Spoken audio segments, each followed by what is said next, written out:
দর্শক আসসালামু আলাইকুম। দর্শক আপনাদের প্রীতি ও শুভেচ্ছা জানিয়ে শুরু করছি আমাদের আজকের প্রতিবেদন। তো দর্শক দেখতেই পাচ্ছেন আমাদের সামনে এক আপু দাঁড়িয়ে আছে, আমরা তার গল্পটা শুনবো, জানবো আপু কেন আমাদের ইউটিউবের মাঝে আসলেন, তিনি কি বলতে চান। আপু আসসালামু আলাইকুম, ওয়ালাইকুম আসসালাম ভাইয়া। কেমন আছেন? ভাইয়া আমি বেশি ভালো নেই, আপনি কেমন আছেন? জি ভালো। তো আপনি ভালো নাই কারণটা কি? তো নামটা বলেন আগে, নামটা শুনি। আমার নামটা হচ্ছে ভাই শিলা। শিলা, হ্যাঁ। খুব সুন্দর নাম। তো শিলা আপু এই বয়সে ভালো নাই কারণ কি? স্বামী নাই নাকি সন্তানরা জ্বালা যন্ত্রণা দেয়, কোনটা? না, একটা স্বামী নাই, স্বামী মারা গেছে। আল্লাহর দয় একটা ছেলে আছে, ছেলেটা হাফিজি মাদ্রাসায় লেখাপড়া করতে দিছি। তারে আমার চালাইতে অনেক হিমশিম খায়, বাসা বাড়ি কাজ করি। কোনো ভাই আমারে কেউ জীবন সঙ্গী করতে চায় না। আল্লাহ পাকের দোয়ায় যদি আমারে কেউ আপন করে নিত, আমি তার আলহামদুলিল্লাহ, আমি তারে সারা জীবন ভালোবেসে যেতাম। আপনার স্বামী কি হয়েছে? সে মারা গেছে, রোড অ্যাক্সিডেন্টে মারা গেছে। আচ্ছা আচ্ছা। তো ছেলেকে মাদ্রাসা পড়াইতেছেন?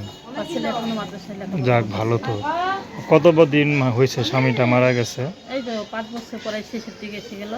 5 বছর হয়ে গেছে গা। তো এতদিন কিভাবে আছেন? আল্লাহর দোয়া ভাই, মানুষের বাসা বাসা কাজ করে খাই, নানান রকমের মানুষের নানান খুশি কথা শোনা। তাবিলাই ইতিম মানুষকে তো মানুষ ভালোবাসে না, ইতিমকে তো সবাই অবহেলা করে।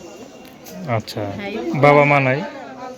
বাবা মা আছে, ওরা না থাকার মধ্যে আমার মা একজন প্রতিবন্ধী, আমার আব্বা একজন প্যারালাইসিস রোগী, হারা তারাই চলতে পারে না, আমার আর কি চালাবে। আচ্ছা।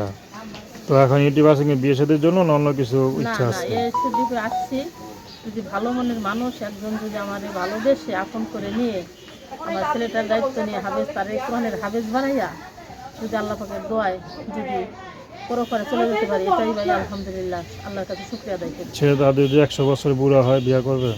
সমস্যা নাই, তো শুধু তার মনটা যদি পবিত্র থাকে, আমার আল্লাহর দোয়ায় যদি আমার ছেলেটাকে কোরআনের হাফেজ সে বানাই দেয়, আর বানাবে তো আল্লাহ, সে কোনো ছিল এই যে সবার দোয়ায় যদি সে কোরআনের পাখিটাকে ভালো করে মানুষের মতো মানুষ করতে পারে, আমি এতটুকু ভাই 2টা ডাল ভাত খাই, আমি সে বুড়ার সেবা করলে যাবো, সমস্যা নেই। তো দর্শক আপনারা আপুটির কথা শুনলেন। তো তার সাথে যদি যোগাযোগ করতে চান তো তার নাম্বারটা হচ্ছে, তো দর্শক আপনারা আপুরির কথা শুনলেন। তো তার নাম্বারটা হচ্ছে 01340763851। আমি নাম্বারটা আবারও বলছি 01340763851। তো দর্শক প্রেম ভালোবাসা সাহায্য সহযোগিতা বিয়ে শাদী করা একান্ত আপনাদের ব্যক্তিগত ব্যাপার। আসুন আমরা 5 ওয়াক্ত নামাজ পড়ি, সর্বদা দেশের সেবা করি।